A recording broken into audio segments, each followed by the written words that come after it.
नमस्कार, good morning. एक नई सुबह की शुरुआत के साथ हम हाजिर हैं एक नए तेवर और नए कलेवर के साथ नया सवेरा के इस खास अंक को लेकर। मैं हूं गौरव श्रीवास्तव और मेरे साथ मेरी सहयोगी हैं आंचल गुलाटी गुप्ता। शुक्रिया गौरव। और अगले 1 घंटे में हम आपको दिखाएंगे देश और दुनिया की ताजा तरीन खबरें। साथ ही होगी बात फिल्म, साहित्य, संगीत और जीवन के संघर्षों से जुड़ी कुछ खास कहानियों को लेकर। तो आइए सीधे रुक करते हैं टॉप स्टोरीज का नया सवेरा में। प्रवासी भारतीय सम्मेलन का आज आखिरी दिन। प्रवासी भारतीय सम्मान पुरस्कार प्रदान करेंगी राष्ट्रपति।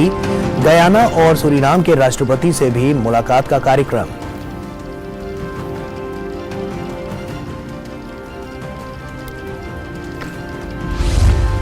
इंग्लैंड की जमीन से लॉन्च अब तक का पहला सैटेलाइट मिशन विफल। रॉकेट के ऊपरी हिस्से में आई खराबी के कारण नहीं छोड़े जा सके उपग्रह। जांच में जुटे वैज्ञानिक।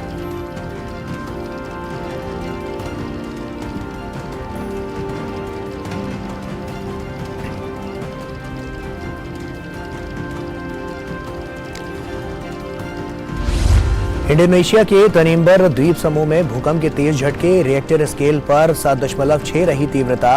भूकंप के साथ ही सुनामी की चेतावनी भी जारी।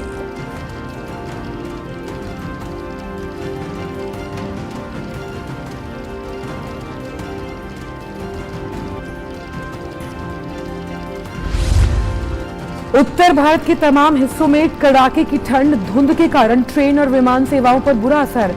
अगले 2 दिन में कोहरे से राहत मिलने के अनुमान।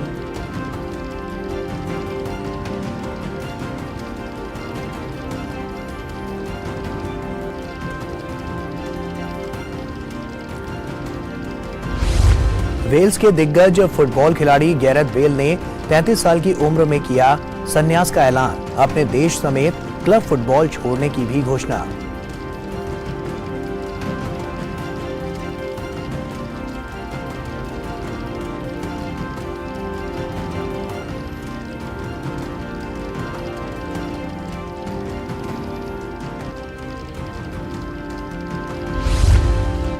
और क्रिकेट में गुवाहाटी में आज दोपहर 1:30 बजे खेला जाएगा श्रीलंका के खिलाफ 3 मैचों की वनडे सीरीज का पहला मैच। रोहित शर्मा की कप्तानी में उतरेगी टीम इंडिया। चोट के कारण बुमराह सीरीज से बाहर।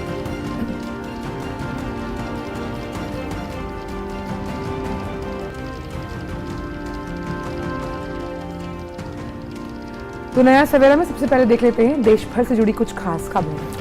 बिल्कुल, और आइए अब शुरुआत करते हैं और आपको बता दें कि इंदौर में चल रहे 17वें प्रवासी भारतीय सम्मेलन का आज आखिरी दिन है और आज समापन सत्र की अध्यक्षता राष्ट्रपति द्रौपदी मुर्मू करेंगी। राष्ट्रपति के हाथों आज प्रवासी भारतीय सम्मान पुरस्कार प्रदान किए जाएंगे।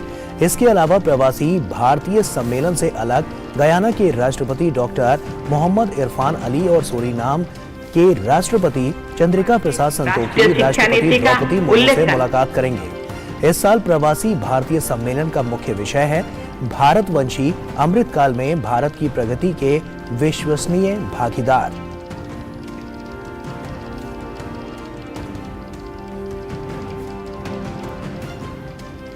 और इसी बड़ी खबर पर हमसे बातचीत करने के लिए इंदौर से जुड़ रहे हैं हमारे संवाददाता आदित्य श्रीवास्तव। प्रवासी भारतीय सम्मेलन का और अंतिम दिन की एक बार घुमा के दिखाना। आदित्य, सुप्रभात। आपको मेरी आवाज आ रही है? हाँ जी, आ रही है।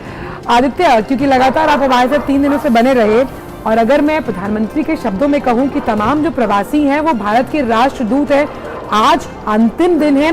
किस तरह से तैयारी है इस सम्मेलन की विदाई को लेकर और खास तौर पर अगर हम देखें निवेश, सहयोग और सामंजस्य बिठाने के लिहाज से? देखिए, आज अंतिम दिन है, बहुत महत्वपूर्ण दिन है और भारत की राष्ट्रपति द्रौपदी मुर्मू इस सम्मेलन में शामिल होंगी। अंतिम दिन गुयाना के राष्ट्रपति, सूरीनाम के राष्ट्रपति भी इस सम्मेलन में होंगे और उनकी मुलाकात भी राष्ट्रपति द्रौपदी मुर्मू से भी होने वाली है। और जो अवार्ड्स हैं, प्रवासी भारतीय अवार्ड्स जो हैं, वो अवार्ड्स आज दिए जाएंगे और दोनों राष्ट्रपति जो हैं उनको भी ये अवार्ड दिए जाएंगे। राष्ट्रपति द्रौपदी मुर्मू उनको देंगे। उसके अलावा दुनिया भर के तमाम अलग अलग देशों में जो प्रवासी भारतीय हैं, जो वहां पर अच्छा काम कर रहे हैं, भारत का नाम रोशन कर रहे हैं और भारत की प्रगति में भी एक सार्थक बने हुए हैं, उनको भी सम्मानित किया जाएगा इस मंच से। बहुत महत्वपूर्ण मंच है और प्रवासी भारतीयों को एक साथ लाने पर यह मंच बहुत लंबे समय से काम कर रहा है और आज का दिन जब राष्ट्रपति द्रौपदी मुर्मू के हाथ वो सम्मानित होंगे तो उनके लिए भी एक गौरवान्वित करने वाला पल होगा। अगर पूरे इस सम्मेलन को समझने की कोशिश करें तो अलग अलग क्षेत्र पर प्रवासी भारतीयों की भूमिका हो सकती है, इस पर सत्रों में चर्चा हुई है। कल जिस तरीके से देखा स्वास्थ्य के क्षेत्र में पूरा रोडमैप भारत का जो है वो केंद्रीय स्वास्थ्य मंत्री मनसुख मांडविया जो है उन्होंने बताया। उसके अलावा मीनाक्षी लेखी विदेश राज्य मंत्री जो है उन्होंने विदेश की नीति जिस तरीके से काम कर रही है और दुनिया भर में भारत की छवि जिस तरीके से बदल रही है उसके बारे में बताया। G20 की अध्यक्षता चूंकि भारत कर रहा है तो G20 शेरपा अमिताभ कांत मौजूद थे और कितना महत्वपूर्ण है G20 भारत के लिए और दुनिया के लिहाज से अगर समझे वो अमिताभ कांत अपनी बात रख रहे थे। लेकिन आज की अगर बात करें तो आज धर्मेंद्र प्रधान केंद्रीय मंत्री वो यहाँ पे शामिल हो रहे हैं। संभवतः वित्त मंत्री निर्मला सीतारमण भी इस सम्मेलन में शिरकत कर सकती हैं। शाम को राष्ट्रपति का सेशन होगा लेकिन जो प्रवासी भारतीय यहाँ पर पहुंचे हैं उनको नए भारत की एक झलक देखने को मिली है आजकल और डिजिटल इंडिया के साथ नए इनोवेशंस के साथ भारत जिस तरीके से आगे बढ़ रहा है ये भी उनको देखने को मिला है। बिल्कुल आदित्य, और कल जैसे हमने प्रधानमंत्री नरेंद्र मोदी को सुना, उन्होंने संबोधन में तमाम बड़ी और महत्वपूर्ण बातें कही। उन्होंने जिस तरह से कहा कि भारतीयों को लेकर साफ तौर पर जो नजर आया है, क्योंकि स्टार्टअप इकोसिस्टम को जिस तरह से एक नई दिशा दी गई है वो कहीं ना कहीं बहुत ज्यादा मजबूती के साथ देश को आगे बढ़ाने के लिए कारगर साबित होती नजर आई है और साफ तौर पर यही बात प्रधानमंत्री नरेंद्र मोदी ने भी अपने संबोधन में कोट की थी। बिल्कुल, भारत कई देशों को एक दिशा भी दे रहा है। ये भारत वो भारत है जो कई विकासशील देशों के साथ या यूं कहें कि जिन देशों के पास शायद तकनीक नहीं है, अफोर्ड नहीं कर पाते हैं चीज़ों को या नए इनोवेशंस के साथ शायद आगे नहीं बढ़ पा रहे हैं, उनको भी दिशा दे रहा है और उनको बता रहा है कि कैसे आप भी आत्मनिर्भर बन सकते हैं, कैसे तमाम अलग अलग सेक्टर्स पर काम करके आप एक नए रोड मैप को लेकर विकसित देश की श्रेणी में आने के लिए काम कर सकते हैं। आज अगर भारत की चर्चा दुनिया भर के तमाम अलग अलग प्लेटफॉर्म्स पर हो रही है, भारत को जब गंभीरता से लिया जा रहा है तो भारत अपने इनोवेशंस की दम पर आगे बढ़ रहा है। स्टार्टअप्स का जिक्र आपने किया, ये वही इंदौर है जहां पर 1500 से ज्यादा स्टार्टअप्स जो है वो इस इंदौर की धरती से यहाँ के युवाओं ने किए हैं। ये वही देश है जो रिन्यूएबल एनर्जी के क्षेत्र में एक अच्छा काम कर रहा है, साफ सुथरी ऊर्जा के क्षेत्र में बहुत अच्छा काम कर रहा है। भारत लगातार कुछ ऐसे देशों को भी संदेश दे रहा है कि आप विकसित राष्ट्र की तरफ अगर आगे बढ़ रहे हैं तो सबका साथ सबका विकास के मंत्र पर आप आगे बढ़ सकते हैं। ऐसे में अगर देखा जाए तो जो नए इनोवेशंस भारत कर रहा है, भारत की युवा पीढ़ी कर रही है, तकनीक का इस्तेमाल जिस तरीके से भारत इन दिनों कर रहा है, इतिहास जो अलग अलग सैटेलाइट के क्षेत्र में भारत रच रहा है, कहीं ना कहीं ये तमाम मुद्दे हैं जो भारत की एक छवि दुनिया भर में एक अलग कर रहे हैं और यही कारण है कि भारत उन तमाम देशों के लिए एक महत्वपूर्ण फैक्टर बन रहा है कि जो अलग अलग देश के प्रवासी यहाँ पर पहुंचे हैं वो भी भारत की तरफ रुख करें और भारत को के साथ आगे लेकर जाकर दुनिया में एक अलग नाम करें। आदित्य, क्योंकि अगर हम प्रवासी भारतीय सम्मेलन को बहुत बड़े परिप्रेक्ष्य में समझने की कोशिश करें तो मेजर टेक अवे प्रवासियों के लिए, साथ ही साथ मध्य प्रदेश की जनता के लिए, युवाओं के लिए क्या रहेगा? देखिए, मेजर टेक अवे यही है जो प्रधानमंत्री ने कल जिस तरीके से उनका पूरा भाषण था और गुयाना और सूरीनाम के राष्ट्रपति ने जिस तरीके से इस बात का जिक्र भी किया कि भारत स्वास्थ्य के क्षेत्र में जिस तरीके से भारत ने काम किया, भारत ने कोरोना काल में जिस तरीके से करीब 100 से ज़्यादा देश जो थे, करीब 150 देशों को मुफ्त वैक्सीन दी है और वो वैक्सीन उनको दी है खासतौर से अगर देखें जिनके पास तकनीक नहीं, जिनके पास वैक्सीन बनाने की क्षमताएं नहीं थी, शायद पैसा भी उतना नहीं था और अपनी जनसंख्या को वैक्सीन लगाने लायक तकनीक संसाधन नहीं थे, उनकी मदद भारत ने की है। भारत उन देशों की आवाज भी बनता आया है जहां पर संसाधनों की तो कमी रही है, जो आगे बढ़ने में जिनको दिक्कतें हो रही थी। ऐसे में जो अलग अलग देशों से जो प्रवासी भारतीय यहाँ आए थे वो यही विचार लेकर जा रहे हैं कि भारत जिस रुख पर काम कर रहा है, जिस लाइन पर काम कर रहा है, वो अगर दूसरे अलग अलग देशों में भी अगर उसको अपनाया जाए तो कहीं ना कहीं उन देशों को भी आगे की तरफ तरफ ले जाया जा सकता है। G20 की बात अगर मैं कहूं तो ये एक बहुत बड़ा प्लेटफॉर्म अब होना है। 200 से ज़्यादा बैठकें जो हैं वो भारत में होनी है और महत्वपूर्ण बात यह है कि भारत ने इस बार G20 की जब अध्यक्षता भारत कर रहा है तो यही सोचा है कि अलग अलग पूरी भारत की संस्कृति दुनिया जाने। भारत की संस्कृति, भारत की विरासत बहुत समृद्धशाली है। यही कारण है कि अगर मध्य प्रदेश को देखें तो खजुराहो में ये बैठकें होंगी। इसके अलावा देश का जो ऐसा हिस्सा है जहां से भारत नजर आता है, भारत का दिल नजर आता है, भारत की आत्मा नजर आती है और भारत जो विचार पूरी दुनिया को देने की कोशिश करता है वो नजर आता है, वही प्रयास G20 के जरिए भी भारत दुनिया को देने की कोशिश करेगा। प्रवासी भारतीय सम्मेलन का जो ये पूरा पंडाल है, यहां पर भारत की उसी ताकत को दिखाया जा रहा है। इस पूरे पंडाल में मध्य प्रदेश की उस पूरी परिस्थिति को बताया जा रहा है कि कैसे यही वो मध्य प्रदेश है जो कभी बीमारू राज्य हुआ करता था, आज वो विकसित राज्य की श्रेणी में आ चुका है। ये वही मध्य प्रदेश है जहां पे कभी 2000 मेगावाट बिजली हुआ करती थी, आज 15,000 मेगावाट के करीब बिजली क्या बल्कि सरप्लस बिजली मध्य प्रदेश दे रहा है। इन्वेस्टर्स जो यहाँ आ रहे हैं, उद्योगपति मध्य प्रदेश में आए, देश में आए, इस प्रवासी सम्मेलन का एक बहुत बड़ा उद्देश्य ये भी था। और जो एक ecosystem ease of doing business का मिलना चाहिए उद्योगपति को, जो सुविधाएं मिलना चाहिए, जो संसाधन मिलना चाहिए, वो ये देश दे रहा है कि नहीं दे रहा है, ये एक बहुत बड़ा कारण होता है और ये बताने की कोशिश भी इस पूरे कार्यक्रम के जरिए की गई है। बिल्कुल आदित्य, और इसी कार्यक्रम पर आप नजर भी बनाकर रखिए क्योंकि आज भी बहुत महत्वपूर्ण दिन है। हम आगे भी आपसे जानकारियां समय समय पर लेते रहेंगे। बहुत बहुत शुक्रिया आदित्य तमाम जानकारियां हमसे साझा करने के लिए। बिल्कुल, रुक करते अगली खबर का जो कि गोवा से है। तो बम की खबर के बाद मॉस्को से गोवा आ रहे एक चार्टर्ड विमान की देर रात गुजरात के जामनगर में आपात लैंडिंग कराई गई। जानकारी के मुताबिक विमान में सवार सभी 236 यात्री और क्रू के जो सदस्य हैं उन्हें सुरक्षित निकालने के बाद पुलिस और बम निरोधक दस्ते ने विमान की जांच की। जामनगर एयरपोर्ट के हवाले से बताया गया कि गोवा ATC को विमान में बम की धमकी मिली थी। विमान सोमवार रात 9:49 पर जामनगर में लैंड हुआ। फिलहाल विमान को अलग रखा गया है और जांच जारी है। विमान को जामनगर में वायुसेना के एयरबेस पर लैंड कराया गया और सभी यात्री सुरक्षित हैं। तो इसी बड़ी खबर पर हमारे साथ हमारे संवाददाता जगत रावल जामनगर से जुड़े हुए हैं। जगत, आपको हमारी आवाज आ रही है? हाँ, चल आ रही है। जगत, मैं ये जानना चाहती हूँ, कई बार ऐसा होता है कि जब इस तरह की खबरें आती हैं, खास तौर पर बम की ट्रेन को लेकर या फिर प्लेन में कई बार हॉक्स कॉल भी निकलता है। क्या इसको लेकर जानकारी है कि वो कॉल कहां से आया था और अभी जांच किस दिशा में आगे बढ़ रही है? आचल, मैं बता दूं कि जामनगर एयरपोर्ट जो है वो जामनगर एयरफोर्स से जुड़ा हुआ है, दोनों का रनवे भी एक है।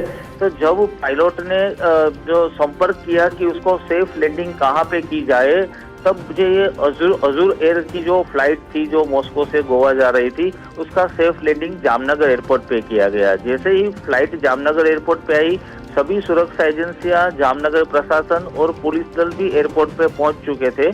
अभी एक बात ये आ रही है कि किसी अनजान मेल में से ये मेल आया था कि बम है वो फ्लाइट में है ऑलरेडी। तो इसी वजह से सबसे पहले काम ये किया गया कि फ्लाइट से और यात्रियों को अलग किया गया, उसको एयरपोर्ट पे ले जाया गया और फ्लाइट जो है वो एयरफोर्स के रनवे पे ही सेफ जगह पे रख दी गई। बाद में सुरक्षा एजेंसियों ने और जो बॉम्ब की जो डिस्पोजल टीम होती है उसने उसको पूरा जांच किया। जी आचल।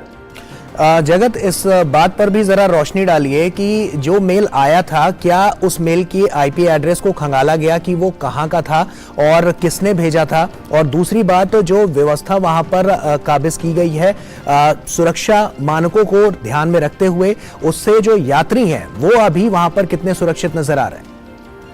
जी गौरव, मैं बताना चाहूंगा कि जो मेल है उस कहाँ से आया है और किसने भेजा है, उसके लिए भी अभी एक सर्च जारी है, जिसमें उसका सभी जो IT इंस्पेक्टर वाले हैं वो लोग देख रहे हैं कि मेल कहाँ से आ गया है। अगर जैसे ही मेल आया, तुरंत ही जो सुरक्षा एजेंसियां है और एयरपोर्ट अथॉरिटी है वो काम में आ गई और फ्लाइट को कहाँ पे सुरक्षित लैंड किया जाए उसका सर्च होने लगा, जिसमें जामनगर ही उसको सेफ लगा क्योंकि यहाँ पे एयरफोर्स स्टेशन भी है। जबकि यात्रियों की बात की जाए तो यात्रियों को सबसे पहले प्लेन से दूर किया गया और सभी को जामनगर एयरपोर्ट पे सुरक्षित जगह पे रख दिया गया था। उसको खाने पीने की और रात में और कोई दिक्कत नहीं हुई, क्योंकि काफी बच्चे भी है, बूढ़े भी है साथ में, तो बुजुर्ग को का भी ख्याल किया गया कि उसको खाना पूरी तरह से मिल जाए और उसको किसी तरह की दिक्कत ना हो। वो जो भयभीत हो चुके थे उसको प्रशासन ने आश्वासन दिया कि आप भयभीत मत हो जाइए, यहाँ पे आप पूरी तरह से सेफ है। जी गौरव। जगत, खास तौर पर अगर देखा जाए तो तमाम जो 236 यात्री हैं, अब इनको नेक्स्ट फ्लाइट कब दी जाएगी, क्योंकि ये तो अभी आपात लैंडिंग जामनगर में हुई है पर इनका गंतव्य गोवा में है। आजकल अभी प्रशासन से जो जानकारी मिली है उसके हिसाब से यही फ्लाइट में उसको गोवा भेजा जाएगा। अभी फ्लाइट में पूरी एनएसजी टीम ने पूरी जांच कर ली है। सिर्फ यात्रियों के जो सामान है उसके सामान की और उसके पासपोर्ट की जांच चल रही है।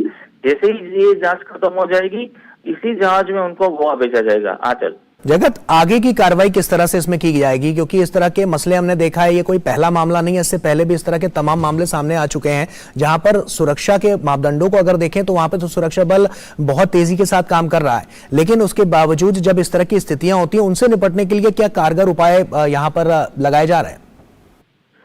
दोनों खासकर से जो सुरक्षा एजेंसियों की बात की जाए तो जामनगर में ना कि सिर्फ जामनगर बल्कि आसपास के इलाकों में से जैसे कि पोरबंदर है, राजकोट है और यहाँ पे जो खानगी जो कंपनियां भी है उन सभी के सिक्योरिटी वालों को वहाँ पे बुला लिया गया था, पुलिस कर्मियों को वहाँ पे बुला लिया गया था और एयरपोर्ट से 2 किलोमीटर दूर किसी की आवन जावन प्रतिबंधित की गई थी, क्योंकि ना अगर कोई घटना घटती है तो कोई आदमी इसमें कैजुअलिटी ना हो या इंजर्ड ना हो।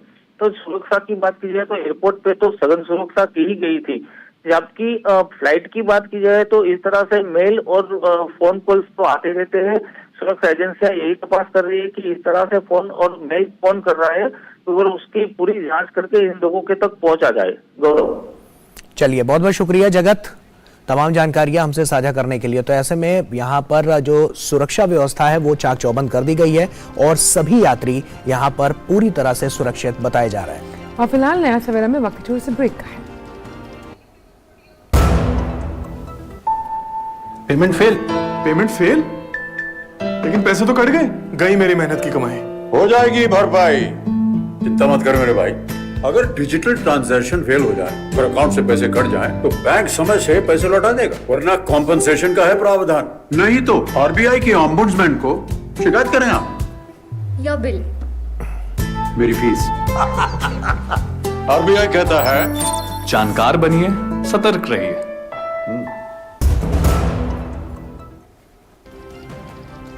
ब्रेक के बाद सभी का स्वागत है और आइए अब खबरों में आगे बढ़ते हैं और बात उत्तराखंड की करते हैं। उत्तराखंड के जोशीमठ में प्रशासन ने असुरक्षित भवनों पर लाल निशान लगा दिए हैं। लाल निशान का मतलब है कि ये भवन रहने लायक नहीं है और उन्हें जल्द ही ढहा दिया जाएगा। लिहाजा लाल निशान लगे भवनों से लोगों को निकालने का काम तेजी से चल रहा है। लाल निशान लगे ऐसे ही भवनों का ग्राउंड जीरो से जायजा लिया हमारे संवाददाता नीरज सिंह ने। देखिए, जोशीमठ के हम मनोहर बाग वाले इलाके में हैं और जिन घरों में दरार आई है, जो डेंजरस जोन में है, उनके हालात किस तरह से हैं ये आप ये देखिए। ये एक मकान है और जो किस तरीके से दरारों से भरा हुआ है, कभी भी ये मकान गिर सकता है। प्रशासन ने क्रॉस के निशान लगा दिए हैं। ये क्रॉस के निशान अगर आप देखें, इसका मतलब ये है कि ये मकान अब रहने लायक नहीं है, डेंजर जोन में है। और आपको दूसरे कमरे की स्थिति हम दिखाते हैं और ये हम लोगों के लिए भी खतरनाक है, हमारे पूरी टीम के लिए, क्योंकि आप ये देखें कि किस तरह की स्थिति है इन मकानों की और जो दरारें हैं वो कितनी चौड़ी दरारें हैं। प्रशासन अब कह रहा है कि तुरंत इन लोगों को जो अपने मकान हैं, खासतौर से मनोहर बाग में, उनको यहाँ से निकल जाना चाहिए, शिफ्ट कर देना चाहिए, क्योंकि ये मकान कभी भी ढह सकते हैं, कभी भी गिर सकते हैं। और यहाँ पे देखिए, ये एक और मकान जिस पर क्रॉस का निशान लगा हुआ है और इस मकान का पूरा जो बेसमेंट है वो तबाह हो गया है। रोपवे का जो आपको वायर दिखाई दे रहा है, ये रोपवे का वायर है और यहाँ पर जो औली के लिए जो रोपवे जाता है उसका पिलर है, पहला पिलर है और यही कारण है कि इस रोपवे को भी बंद किया गया है। ये पूरा का पूरा जो इलाका है वो एकदम कह सकते हैं कि तहस नहस हो गया है बिल्कुल दरारों से, और यही कारण है कि अब लोग जल्द से जल्द यहाँ से शिफ्ट हो जाएं, वो ज़्यादा बेहतर है। और कुछ लोगों से हम बात कराने की कोशिश करते हैं। पूरा मकान ही डैमेज समझो, पीछे से लेके आगे तक सब जगह क्रैकिंग काफ़ी ज़्यादा आ गई है। इसी वजह से हमें प्रशासन ने बोल दिया था कि समय पे इस मकान को खाली कर दीजिए, वरना हम सीज कर लेंगे। अभी आप कहाँ शिफ्ट होकर जा रहे हैं? देखिए, हम ये अपना जितना सामान है ये अपने रिश्तेदार के यहाँ शिफ्ट कर रहे हैं, और हमको तो इन्होंने एक रूम दिया हुआ है। आप लोग किस जगह आप लोग शिफ्ट हुए हो? शिफ्टिंग का वगैरह जो प्रशासन ने किया है, GMBN वगैरह, सैलजा जो गेस्ट हाउस वगैरह हैं, उनकी व्यवस्था की हुई है। हल्की फुल्की दरारें सबकी मकानों पे आती रही थी। ये 4-5 महीने पहले थोड़ी थोड़ी आई और अचानक से 1 महीने पहले ज़्यादा बढ़ गई है, और इतनी बड़ी कि मुझे लगता है कि रहना भी पॉसिबल नहीं है मकानों में। प्रशासन लगातार बार बार अपील कर रहा है कि जो लोग डेंजर जोन में है या ऐसे मकानों में हैं जहां पर रहने लायक स्थिति नहीं है, वो तुरंत उस मकान को खाली कर दें, और उनके लिए वैकल्पिक व्यवस्था प्रशासन कर रहा है। कैमरामैन संदीप के साथ नीरज सिंह, DD न्यूज़, जोशीमठ। और जोशीमठ से ही जुड़ रहे हैं हमारे संवाददाता नीरज सिंह। नीरज, लगातार हम आपकी रिपोर्ट्स देख रहे हैं जिसमें साफ तौर पर हमने वो इलाके देखे जहां सबसे ज़्यादा दिक्कत है। मेरा सवाल यहाँ पर ये है कि ये भी खबरें सामने आई कि वहाँ पर जिस तरह से हवाई पास को लेकर काम चल रहा है, NTPC को लेकर काम चल रहा है, कई रिपोर्ट्स आज से 6-7 साल पहले सरकार को दाखिल की गई थी कि इसकी वजह से ये दिक्कतें जोशीमठ में आ सकती है क्योंकि ये पानी के ऊपर बना हुआ है। क्या उन रिपोर्ट्स पर ध्यान नहीं दिया गया? देखिए आंचल, निश्चित तौर पर ये कोई पहली बात नहीं है। इससे पहले भी 1976 में जो मिश्रा कमेटी बनी थी उसने भी अपनी एक रिपोर्ट दी थी। 2006 में भी इस तरह की रिपोर्टें आई थी, लेकिन जिस तरीके का काम यहाँ पर होना चाहिए था उस तरीके का कार्य नहीं हुआ, और उसी का नतीजा है कि आपने देखा है कि ये मकानों में दरार आ रही है, क्योंकि अनियंत्रित तरीके से जो निर्माण कार्य है वो यहाँ पर हुआ है, और ना तो पानी के लिए प्रॉपर तरीके से निकासी का इंतजाम है यहाँ पर, और जो लोग जिन्होंने इमारतें बनवाई हैं वो भी कह सकते हैं कि बेतरतीब तरीके से बनवाई हैं, कोई प्लानिंग की तरीके से नहीं बनाई हैं। आप इसी से अंदाज़ा लगा सकते हैं कि 4,500 के आसपास यहाँ पर इमारतें हैं, और उनमें से 600 से ज़्यादा इमारतों में दरार पड़ी हुई है। अब सरकार का ये कहना है, केंद्र सरकार लगातार स्थिति पर नज़र रखे हुए है। विशेषज्ञों की टीम केंद्र सरकार ने भेजी है, मुख्यमंत्री के साथ लगातार संपर्क में है, और ये आश्वासन दिया है कि जोशीमठ की जो महत्व है, जोशीमठ का जो इतिहास है, जो उसकी धार्मिक मान्यता है, उसको बरकरार रखने के लिए, उसको सुरक्षित रखने के लिए केंद्र सरकार लगातार कार्य करेगी।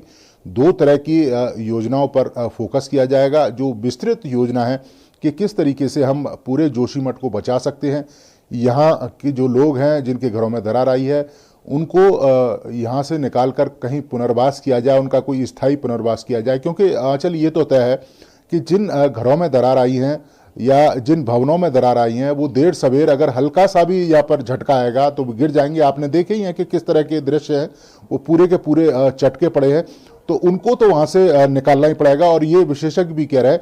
और दूसरा कि परिस्थिति के साथ अगर व्यक्ति को रहना है, पर्यावरण के साथ व्यक्ति को रहना है, तो व्यक्ति को भी समझना होगा कि उसी के अनुकूल वो व्यवहार करे, प्रकृति का दोहन और शोषण ना करे, उसके साथ सहयोग का जो रवैया है वो अपनाए, तो निश्चित तौर पर वो ठीक तरीके से रह भी सकता है और प्रकृति का आनंद भी ले सकता है। लेकिन अगर अंधाधुंध निर्माण कार्य होते रहेंगे और अंधाधुंध तरीके से, बेतरतीब तरीके से निर्माण कार्य होते रहेंगे, तो ऐसे जो मंजर है वो आने वाले समय में भी हमारे सामने आ सकते हैं, क्योंकि उत्तराखंड में सिर्फ जोशीमठ ही नहीं है, और भी कई सारे इलाके हैं जो काफ़ी संवेदनशील है, और अब उन इलाकों पर भी ध्यान दिए जाने की जरूरत है। चलिए नीरज, बहुत बहुत शुक्रिया तमाम जानकारियां हमसे साझा करने के लिए, क्योंकि साफ तौर पर जोशीमठ में जो स्थितियां हैं उसमें प्रशासन लगातार अपनी भूमिका निभाता हुआ, और जो लोग वहां पर फंसे हुए हैं उनको निकालने का भी काम लगातार वहां से किया जा रहा है, और उनको जो व्यवस्थाएं हैं वो चाक चौबंद रह सकें, इसके लिए केंद्र सरकार और राज्य सरकार मिलकर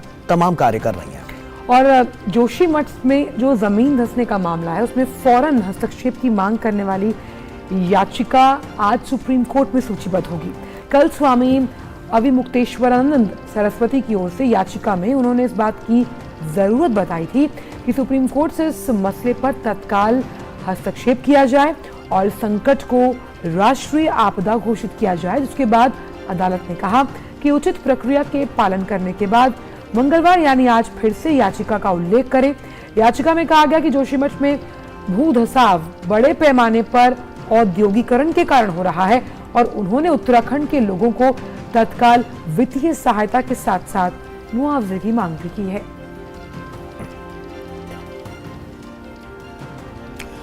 और आइए अब आगे बढ़ते हैं और मौसम को लेकर आपको हाल बताते हैं कि किस तरह की स्थितियां इस वक्त हैं। तो उत्तर भारत इन दिनों शीत लहर की चपेट में है। पंजाब, हरियाणा, चंडीगढ़ और दिल्ली के अधिकांश हिस्सों में घना कोहरा छाया हुआ है। हालांकि आपको बता दें कि आज सुबह राजधानी दिल्ली में घने कोहरे में कमी दिखाई दी। वहीं ठंड से ठिठुरती दिल्ली को आने वाले कुछ दिनों में राहत मिल सकती है। वहीं सर्दी के सितम के चलते स्कूलों में शीतकालीन अवकाश की अवधि भी बढ़ा दी गई है। घने कोहरे के कारण रेल, सड़क और हवाई यातायात भी प्रभावित है। कई रेलगाड़ियां अपने निर्धारित समय से कई घंटे की देरी से चल रही हैं।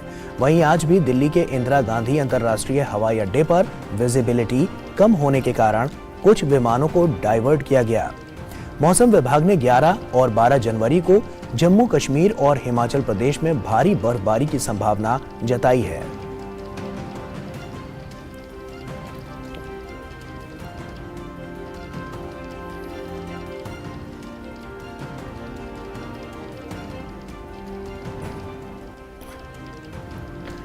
तो देश की राजधानी दिल्ली प्रचंड सर्दी में जमी जा रही है। वहीं उत्तर भारत के जो बाकी इलाके हैं, अगर वहां पर देखें तो कुछ हाल ऐसा ही है। आज सुबह कई राज्यों में कोहरे की सफेद चादर देखने को मिली, जिसकी वजह से विजिबिलिटी काफी कम हो गई। आज सुबह 5:30 बजे उपग्रह से ले गई जो ये तस्वीर है, उसमें पंजाब से लेकर बिहार तक, हरियाणा, दिल्ली और उत्तर प्रदेश तक घने कोहरे की परत देखी जा सकती है। वहीं पश्चिम राजस्थान, पंजाब, जम्मू डिवीजन, हरियाणा, चंडीगढ़, उत्तर प्रदेश, बिहार और त्रिपुरा के कुछ हिस्सों में घने से बहुत घना कोहरा देखा गया। मौसम विभाग के मुताबिक आज सुबह 5:30 बजे पंजाब के बठिंडा और उत्तर प्रदेश के आगरा में 0 विजिबिलिटी दर्ज की गई। वहीं जम्मू डिवीजन, गंगानगर, चंडीगढ़, अंबाला, पटियाला, बरेली, लखनऊ, सुल्तानपुर, गोरखपुर और भागलपुर में दृश्यता 25 मीटर रही। इसके साथ ही हिसार, दिल्ली के पालम, बहराइच, गया, पूर्णिया और कैलाश शहर में विजिबिलिटी 50 मीटर दर्ज की गई है। और ओपी यादव हमारे सहयोगी दिल्ली से हमारे साथ जुड़ रहे हैं। आइए स्थिति क्या कहती है उस पर नजर डालते हैं। OP, good morning. और उसी के साथ क्या स्थिति यहां पर नजर आ रही है और अभी आने वाले समय के लिए क्या दिशा निर्देश अभी भी जारी किए गए हैं और मौसम विभाग क्या कह रहा है मौसम को लेकर? क्या आराम मिल पाएगा या भी सर्दियां और बढ़ेंगी? ठंड से ठिठुरा उत्तर भारत आज मिल सकती है, हालांकि फौरी राहत, लेकिन सर्दी फिर से दिखाएगी कल से के तेवर। जी हां, एनसीआर सहित राजधानी दिल्ली और उत्तर भारत में कड़ाके की ठंड पड़ रही है और पारा कई जगह शून्य से नीचे जा चुका है। हालांकि शीतलहर और ठंड के साथ साथ कोहरा बढ़ने से विजिबिलिटी बहुत कम हो गई है। दिल्ली के कई इलाके ऐसे हैं जहां 25 मीटर की विजिबिलिटी सुबह मॉर्निंग में देखी गई है। इसके अलावा पंजाब, बठिंडा, आगरा ऐसी जगह जहां पर पारा शून्य से नीचे देखा गया है। लेकिन दिल्ली में अगर बात करें तो दिल्ली में औसत तापमान, न्यूनतम तापमान की बात करें तो 3 डिग्री कम देखा गया है और अभी आज सुबह का तापमान 3.8 डिग्री दर्ज किया गया है। लोधी रोड पे सुबह 5 बजे 3.6 डिग्री तापमान दर्ज किया गया, जो पिछले साल के औसत समान अवधि की तुलना में 3 डिग्री अधिक है। हालांकि इस तरह की जो संभावनाएं जो सर्दी के दौरान देखी जाती है वो सामान्य आंकी जाती है, लेकिन इस बार 2 पश्चिमी विभवों की दूरी बढ़ने की संभावना के चलती सर्दी एकदम बढ़ गई है। हालांकि मौसम विभाग का मानना है कि आज से इसमें थोड़ी राहत मिलेगी और तापमान में थोड़ा इजाफा होगा, लेकिन 13 तारीख से फिर से सर्दी बढ़ने की संभावनाएं जताई जा रही है। एक और जहाँ सर्दी बढ़ी है इससे आम जन अस्त व्यस्त है, वहीं दूसरी ओर जिससे खेती किसानी और किसानों को हालांकि फायदा हो रहा है। लेकिन सर्दी के चलते कई जगह विजिबिलिटी कम होने से वाहनों की आवाजाही बाधित हुई है, रेल और हवाई यातायात भी बाधित हुआ है। आज की जो जानकारी है उसके अनुसार तकरीबन 267 ट्रेनें इससे प्रभावित हुई है, रद्द कर दी गई है। दिल्ली में भी तकरीबन 81 एक्सप्रेस ट्रेनें हैं, वो 1 घंटे से 7 घंटे की देरी से चल रही है। अगर हवाई यातायात की बात करें तो तकरीबन 181 उड़ानें इससे न केवल प्रभावित हुई है बल्कि कई उड़ानें आसमान में सुबह विजिबिलिटी कम होने के चलते उड़ती देखी गई और 3 ट्रेनों को जयपुर 3 हवाई यातायात की जो मार्ग है उनको जयपुर डाइवर्ट कर दिया गया। तो निश्चित तौर पर इस तरह जब मौसम नीचे जाता है, पारा बढ़ जाता है या कोहरा बढ़ता है या धुंध के साथ साथ पाला गिरता है तो न केवल आमजन को परेशानी होती है बल्कि हवाई और रेल यातायात के भी बाधित होने की संभावना बढ़ जाती है। हालांकि मौसम विभाग ने साफ तौर पर कहा है कि आज के बाद थोड़ी इसमें राहत मिलेगी और तापमान में इजाफा होगा, लेकिन 13 तारीख से फिर से तापमान वापस नीचे जाएगा। ठंड और कोहरे के साथ साथ पाला गिरने की संभावनाएं मौसम विभाग ने जताई है। जी बिल्कुल, बहुत बहुत शुक्रिया ओपी इन तमाम जानकारी को साझा करने के लिए। तो खास तौर पर ये जो महीना है गौरव, अगर हम बात करें तो एक्सट्रीम वेदर कंडीशंस होती है और इसकी वजह से काफ़ी ज़्यादा जो बुजुर्ग हैं और बच्चे उनके लिए ये स्थिति काफ़ी मुश्किल हो जाती है। इसीलिए मैंने देखा कि स्कूल्स में छुट्टियों को बढ़ाया भी गया है। बिल्कुल, यहाँ वक्त एक छोटे से ब्रेक का हो गया। ब्रेक के उस पर खबरें और भी हैं, आप बने रहिए डीडी न्यूज के साथ।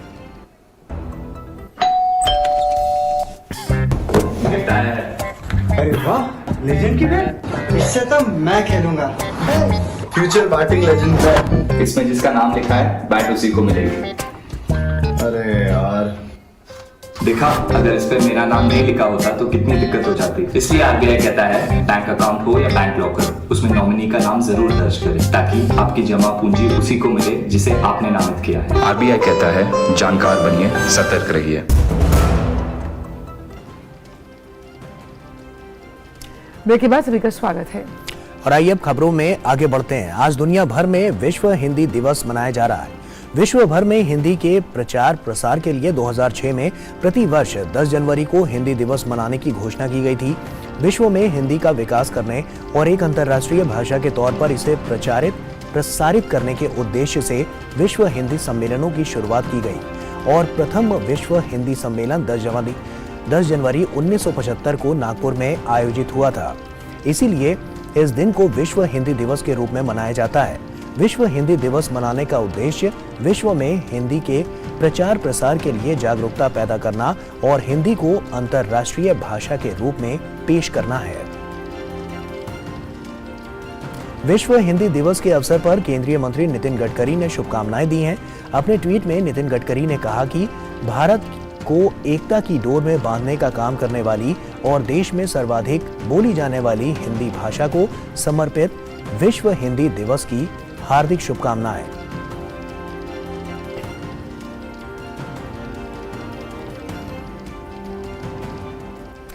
सूचना एवं प्रसारण मंत्री अनुराग सिंह ठाकुर कल राजस्थान के पाली में भारत स्काउट्स और गाइड्स के 18वीं राष्ट्रीय स्काउट और गाइड्स जम्बूरी के समापन समारोह में शामिल हुए। यहां उन्होंने विभिन्न राज्यों के स्काउट गाइड्स की परेड का भी निरीक्षण किया।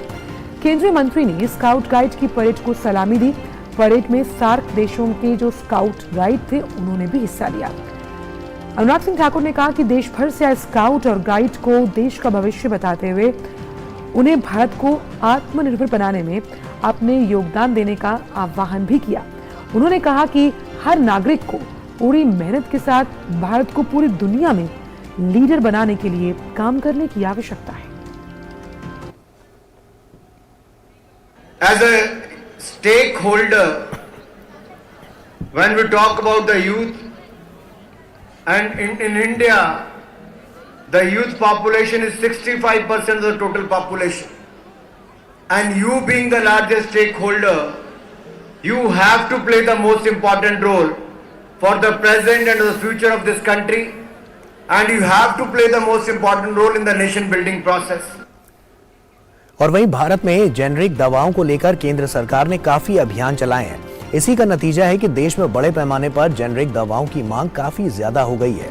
लेकिन अब भारतीय जेनरिक दवाओं की मांग देश के बाहर भी होने लगी है। इन दिनों चीन कोरोना के बुरे दौर से गुजर रहा है। इस बीच चीन में भारतीय जेनरिक दवाओं की मांग में तेजी आई है। कैसे, देखिए।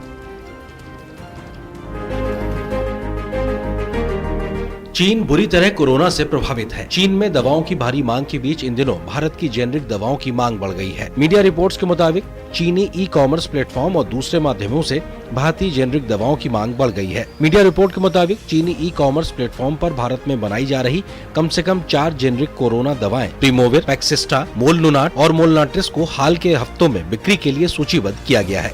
जिनकी काफी तेजी से चीन में मांग बढ़ी है। चीनी मीडिया के मुताबिक प्रिमोविर और प्रेक्सिस्टा पैक्सलोविड के दोनों जेनरिक संस्करण हैं, जबकि 2 अन्य मोलनुपिराविर के जेनरिक संस्करण हैं। कुछ देशों से ऐसी सूचना मिल रही है ट्रेड चैनल्स के थ्रू कि वहाँ कोविड मैनेजमेंट के लिए जो दवाइयाँ यूज होती है, जैसे कि मोलनुपिराविर है, पैरासिटामोल है, इन प्रकार की दवाइयों की रिक्वायरमेंट कुछ बढ़ी है।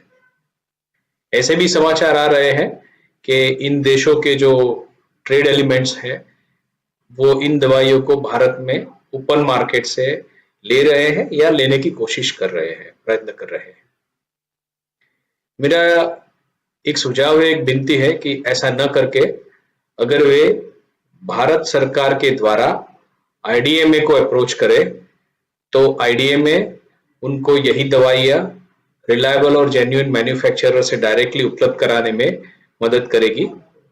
मैं ये भी आश्वासित करना चाहता हूं कि भारत का जो औषध उद्योग है वो न केवल भारत के लिए लेकिन ग्लोबल सप्लाई चेन में इन दवाइयों को उपलब्ध करने के लिए सक्षम है।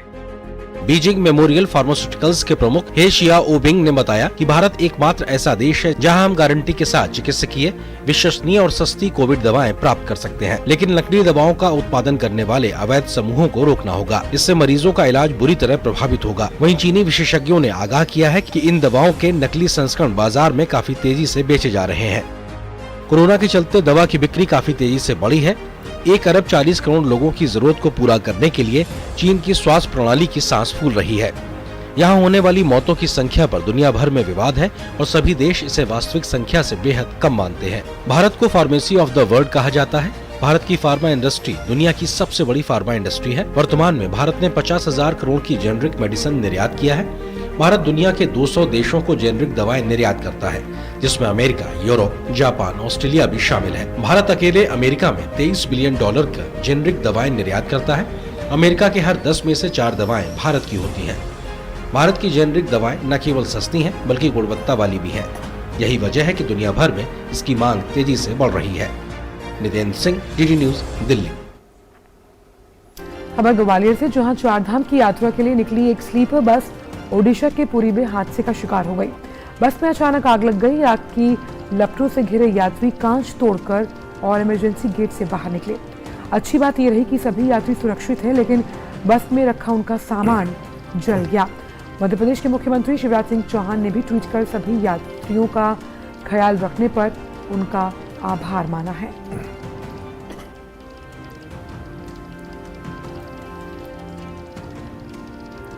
और वहीं बिहार के कटिहार जिले में भीषण सड़क हादसे में 7 लोगों की मौत हो गई।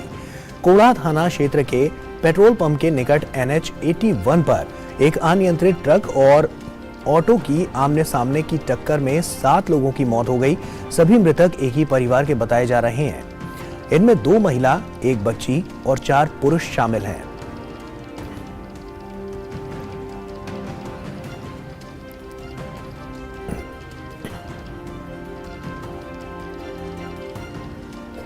और आइए देखते हैं दुनिया भर से कुछ खास खबरें।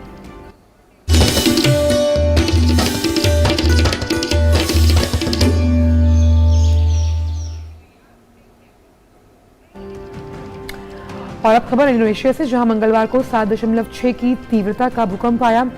यूरोपियन मेडिटेरियन जो सेस्मोलॉजिकल सेंटर है उसने कहा कि इंडोनेशिया के कनिबर क्षेत्र में भूकंप पृथ्वी की सतह से 97 किलोमीटर नीचे की गहराई में था। फिलहाल किसी के भी हताहत होने की खबर नहीं मिली है। इससे पहले 7.7 तीव्रता का भूकंप दिसंबर 2021 में आया था। साल 2004 में इंडोनेशिया में सबसे खतरनाक भूकंप आया था। सुमात्रा के पास आए 9.1 तीव्रता के उस भूकंप में सुनामी ने भी दस्तक दी। उस दौरान इंडोनेशिया में तकरीबन 1.5 लाख लोगों से अधिक की मौत हो गई थी।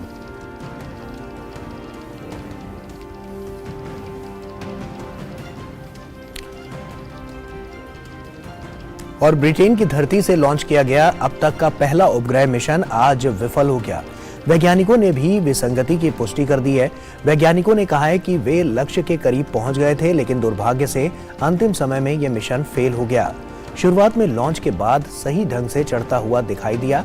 रिपोर्ट के मुताबिक वर्जिन ऑर्बिट बोइंग 747 ने 70 फुट के रॉकेट को ले जाने के लिए दक्षिण पश्चिम इंग्लैंड के कॉर्नवॉल में एक स्पेस पोर्ट से उड़ान भरी। करीब 1.25 घंटे के बाद रॉकेट विमान से अलग हो गया और आयरलैंड के दक्षिण में अटलांटिक महासागर के ऊपर 35,000 फीट की ऊंचाई पर योजना के अनुसार प्रज्वलित हुआ।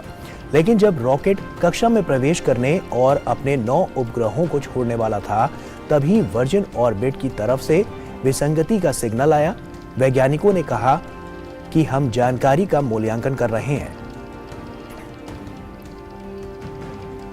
संयुक्त राष्ट्र सुरक्षा परिषद ने सर्वसम्मति से उत्तर पश्चिमी सीरिया में अगले 6 महीने के लिए लगभग 4 मिलियन लोगों को मानवीय सहायता देने की मंजूरी दे दी है, क्योंकि सीरिया के सहयोगी रूस ने, जिसने पहले सीमा पार सहायता वितरण पर प्रस्ताव को टाल दिया या वीटो कर दिया था, इस बार मतदान के दौरान प्रस्ताव का समर्थन किया है।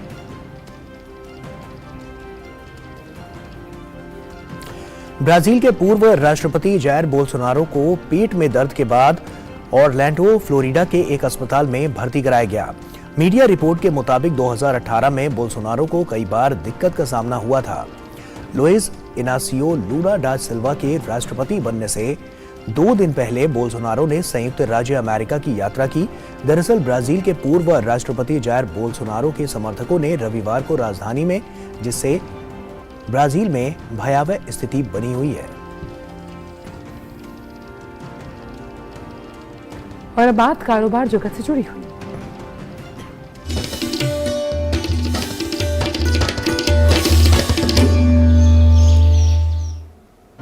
तो वित्तीय समावेशन पर वैश्विक साझेदारी को G20 वर्किंग ग्रुप की बैठक का कोलकाता में आज दूसरा दिन है। सम्मेलन का जो पहला दिन था वो डिजिटल पब्लिक इंफ्रास्ट्रक्चर पर केंद्रित था और आज का दूसरा दिन फाइनेंस लिटरेसी के नाम रहेगा। केंद्रीय मंत्री जनजातीय मामलों के अर्जुन मुंडा G20 के जो प्लेनरी सेशन है उसमें मुख्य अतिथि होंगे। इसके बाद वे विश्व बांग्ला में देश के सबसे बड़े वित्तीय साक्षरता के इस कार्यक्रम में एक जन भागीदारी का उद्घाटन करेंगे। इस कार्यक्रम के तहत करीब 1800 छात्रों को वित्तीय सेवाओं के बारे में जानकारी दी जाएगी। इस 3 दिवसीय आयोजन का मुख्य ध्यान वित्तीय समावेशन को बढ़ावा देना, वित्तीय साक्षरता उपलब्ध करवाना और विदेशों से धन भेजने की लागत में कमी लाने पर है। कोलकाता में हो रही बैठक के दौरान G20 के प्रतिनिधि यहाँ की समृद्ध संस्कृति, खानों, महत्वपूर्ण ऐतिहासिक स्थलों, कॉलेज, विश्वविद्यालयों, पुस्तकालयों और कोलकाता की प्रसिद्ध आर्ट गैलरियों का दौरा करेंगे।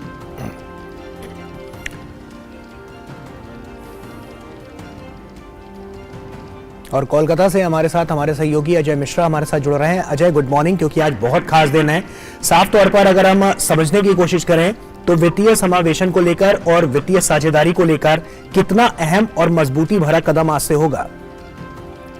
गुड मॉर्निंग गौरव। कल जिस तरह से हमने देखा कि कल सिंपोजियम था इसके ऊपर, जो डिजिटल पब्लिक इंफ्रास्ट्रक्चर के ऊपर, आज का जो फोकस है वो रहेगा फाइनेंशियल लिटरेसी के ऊपर। आज प्लेनरी सेशन का शुभारंभ हो रहा है और इस प्लेनरी सेशन में अर्जुन मुंडा साहब वो भी उपस्थित रहेंगे।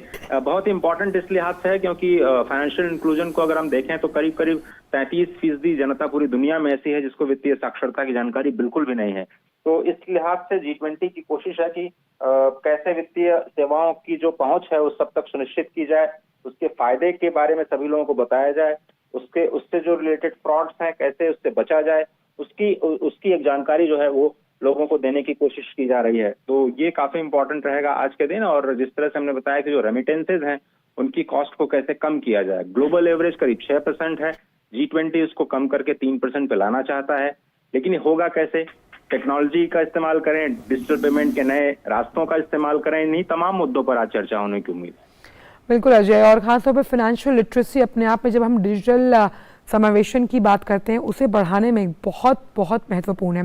बहुत बहुत शुक्रिया अजय, और आगे भी आपसे हम बुलेटिन्स में इस पूरी खबर पर अपडेट लेते रहेंगे। लेकिन फिलहाल नया सवेरा में वक्त छोटे से ब्रेक का है। चेक जाना पड़ेगा। अरे गेम छोड़ के 1 महीना हो गया कंप्लेंट किए हुए, बैंक रिफंड ही नहीं कर रहा है। कंप्लेंट करनी है। अरे बैठिए बैठिए, यहीं से कर लीजिए आरबीआई के ऑम्बुड्समैन को। कैसे? आरबीआई अधिकृत बैंक, एनबीएफसी या डिजिटल लेन देन के जितने भी प्लेटफॉर्म्स हैं उनकी शिकायत आप कर सकते हैं घर बैठे बैठे। आरबीआई के CMS पोर्टल पर। ये हो गया चेकमेट। कंप्लेंट करेंगे क्या? आरबीआई कहता है जानकार बनिए, सतर्क रहिए।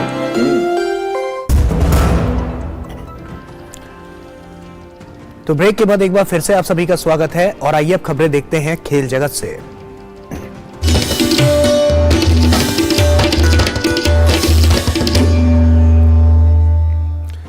वेल्स के दिग्गज फुटबॉल खिलाड़ी गैरेथ बेल ने संन्यास का ऐलान कर दिया है। महज 33 साल की उम्र में उन्होंने क्लब और अंतर्राष्ट्रीय फुटबॉल से संन्यास का ऐलान किया है। बेल वेल्स के सबसे महान खिलाड़ियों में से एक हैं। उन्होंने अपने देश के लिए रिकॉर्ड मैच खेले और गोल करने के मामले में भी कई रिकॉर्ड बनाए। गैरेथ बेल ने वेल्स को 2 यूरोपीय चैंपियनशिप जिताई। इसके साथ ही उन्होंने अपनी टीम को यूरो 2016 के सेमीफाइनल में पहुंचाया और 1958 के बाद से पहली बार विश्व कप में भी पहुंचाया। वेल्स का ये रिकॉर्ड आपको बता दें कि और वो पहले खिलाड़ी बने जिन्होंने साउथहैम्पटन, टॉटनहम और रियल मैड्रिड के लिए वो खेल चुके हैं। गौरतलब है कि उन्होंने 29 नवंबर को इंग्लैंड के साथ वेल्स के विश्व कप ग्रुप स्टेज मैच के दौरान अपना आखिरी मुकाबला खेला था। भारत की स्टार बैडमिंटन खिलाड़ी पीवी सिंधु चोट ठीक होने के बाद 5 महीने के बाद फिर से मैदान पर उतर रही हैं। उनके लिए आज से शुरू हो रही मलेशिया ओपन चैंपियनशिप में चुनौती आसान न होगी। 2 बार ओलंपिक पदक जीत चुकी सिंधु टखने की चोट से फिट होने के बाद लौट रही हैं। उनका पहला मैच पूर्व विश्व चैंपियन स्पेन की कैरोलिना मारिन के साथ होगा। सिंधु ने अपना पिछला मुकाबला अगस्त में राष्ट्रमंडल खेलों में खेला था। इसके अलावा अन्य भारतीय खिलाड़ी लक्ष्य सेन और एच.एस. प्रणॉय की निगाह नए साल में जीत से शुरुआत करने पर होगी। पिछला वर्ष भारतीय बैडमिंटन के लिए अच्छा रहा। इस वर्ष भी भारतीय खिलाड़ी उसी सिलसिले को जारी रखना चाहेंगे। गौरतलब है कि मई में पेरिस ओलंपिक के लिए क्वालिफिकेशन अवधि शुरू हो जाएगी। साथ ही रैंकिंग अंक भी दांव पर होंगे।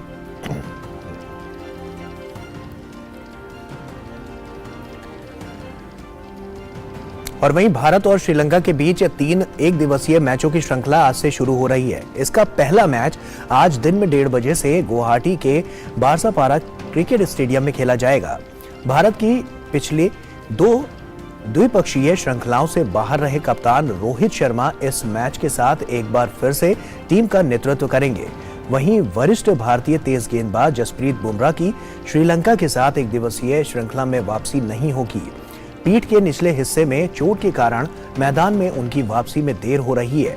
भारत ने श्रीलंका के साथ एक दिवसीय श्रृंखला इससे पहले जुलाई 2021 में खेली थी।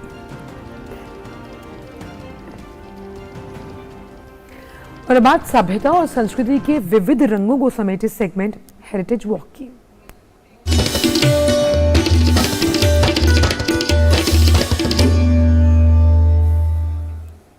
तो हेरिटेज वॉक में आज हम आपको लेकर चलेंगे केरल के सबसे बड़ा जो किला है बेकल, जो अपनी प्राकृतिक सुंदरता के साथ साथ अपने ऐतिहासिक महत्व के लिए मशहूर है। केरल के कासरगोड जिले के बेकल शहर में स्थित ये राजसी किला अरब सागर के तट पर आज भी गर्व से खड़ा है। आइए चलते हैं सैर पर।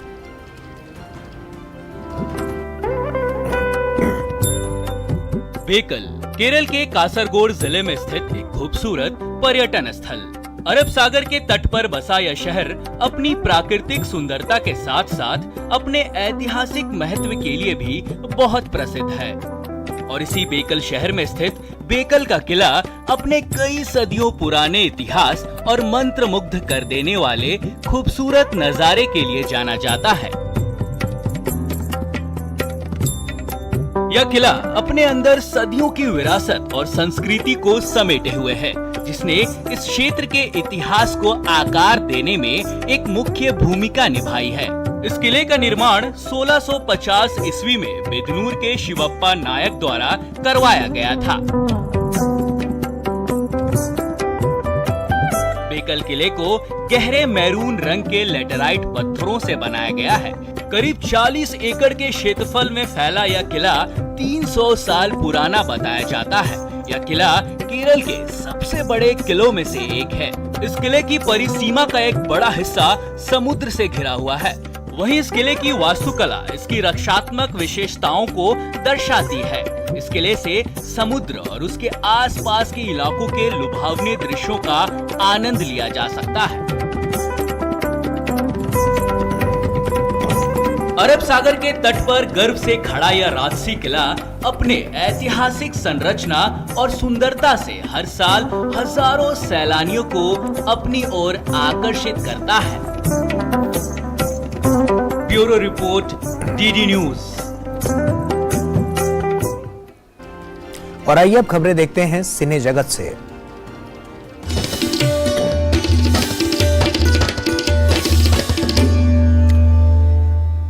और सिनेमा में हम बात करेंगे हाल ही में नेटफ्लिक्स पर रिलीज हुई डॉक्यूमेंट्री फिल्म मुंबई माफिया की।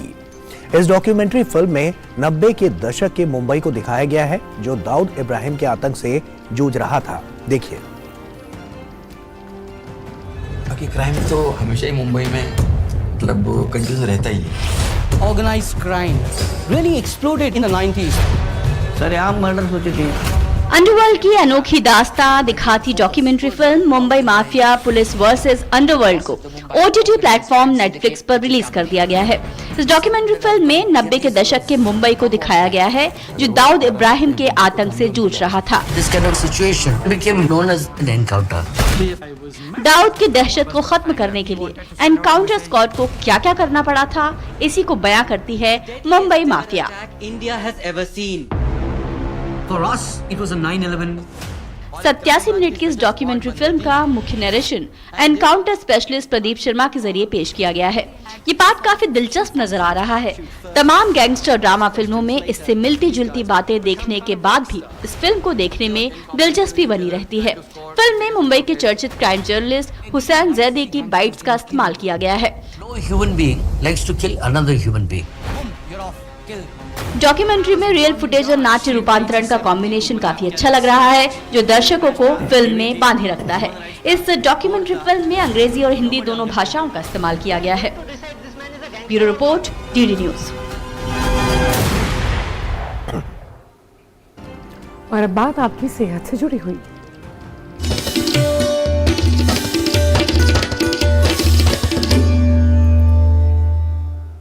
सर्द मौसम और कम तापमान का प्रभाव जो डायबिटिक रोगी हैं उन पर अधिक होता है।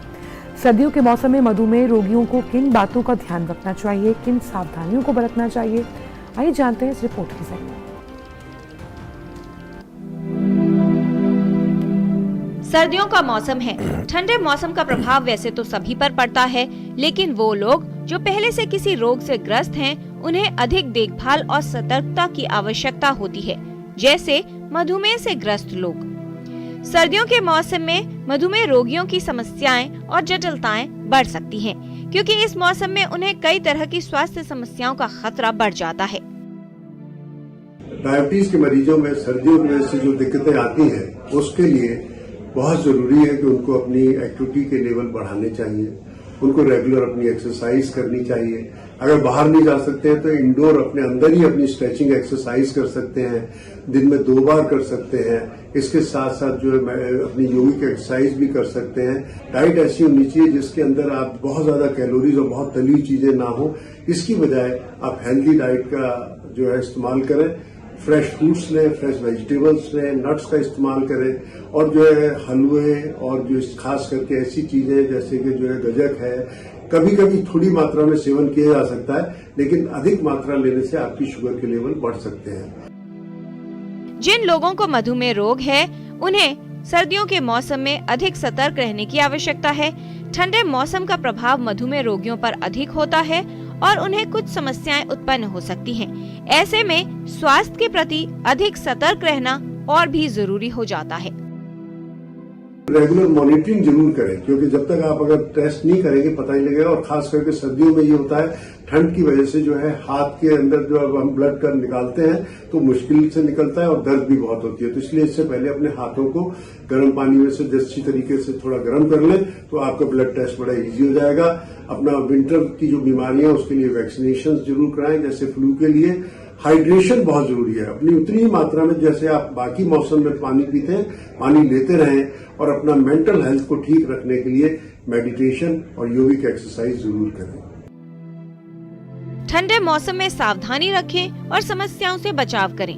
जरूरी है कि सर्दियों के मौसम में अपनी उचित देखभाल करें। समय समय पर विशेषज्ञ से जांच करवाते रहें। ये ध्यान रखें कि क्या आपके शर्करा का स्तर नियंत्रित है या नहीं।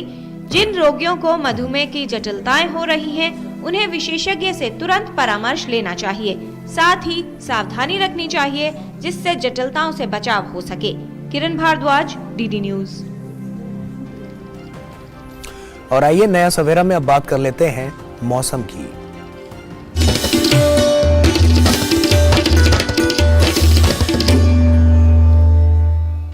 मौसम के मिजाज पर अगर नजर डालें तो खास तौर पर गहरे कोहरे की संभावना है बिहार, पंजाब, हरियाणा, सिक्किम, असम, त्रिपुरा, जिसका जिक्र हमने अपने बुलेटिन में भी किया था। साथ ही साथ जो शीत लहर है वो खास तौर पर कर्नाटका, मध्य प्रदेश, महाराष्ट्र को अपने लपेटे में ली हुई है। वहीं पर अगर हम दिन की कंडीशंस की बात करें तो सबसे ज्यादा जो ठंडे दिन हैं वो बिहार, कोलकाता, उसके साथ साथ जम्मू कश्मीर और हिमाचल में दिन में जो तापमान है वो लगता हुआ। और आइए रुक करते हैं उन तमाम राज्यों को, देखते हैं कि न्यूनतम और अधिकतम तापमान क्या है।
नया सवेरा के अंक में आज बस इतना ही, और जाने से पहले आपको छोड़ चलते हैं येसुदास के सदाबहार गीतों के साथ, जो आज अपना 83वां जन्मदिन मना रहे हैं। आप इन नगमों का लीजिए आनंद, हमें दीजिए इजाजत। नमस्कार।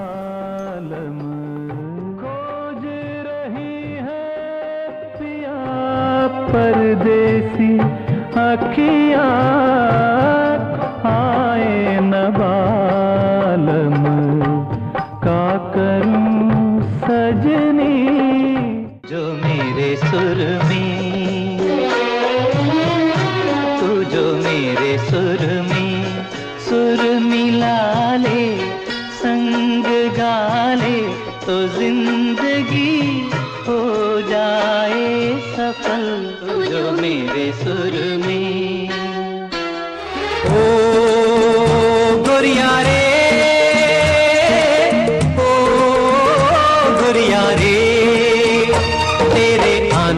से सज गई हमरी ये टूटी फूटी नाव, ओ तेरे आने से सज गई हमरी ये टूटी फूटी नाव।